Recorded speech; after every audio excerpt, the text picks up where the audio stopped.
ఈ వ్యవస్థ గురించి నేను ఏ మాత్రమో తెలిసినవాడిని కాను. ఎందుకు అంటే నేను గొప్పగా చదువుకున్నాను గాను, గొప్పగా ఆస్తులున్నవాడిని గాను. కనుక ఏదో ఈ వ్యవస్థలో బీదరిక జాబితాలో కొట్టుకుపోతూ ఉన్నా.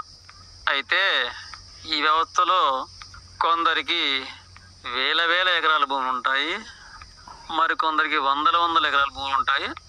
అయితే వారు ఎవరి వద్ద కొనుక్కున్నట్లు?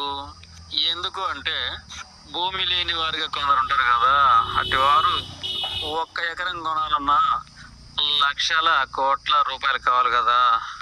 అయితే ఈ భూమి లేని వారికి డబ్బులు కూడా ఉండవు కదా.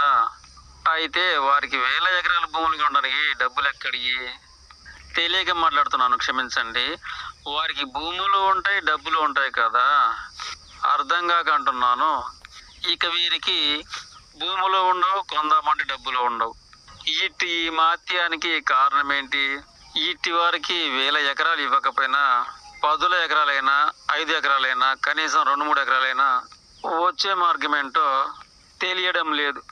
అలాగే డబ్బులు కూడాను ఇట్టి వారికి కోట్లు లేకపోయినా లక్షలు లేకపోయినా కనీసం 10-20 వేలైనా వీరి వద్ద లేకపోవడానికి కారణం ఏంటి? ఈ విషయాన్ని మా పెదనాయన అడిగితే దేవుడు వాడికి రాసిన రాతరా అన్నాడు.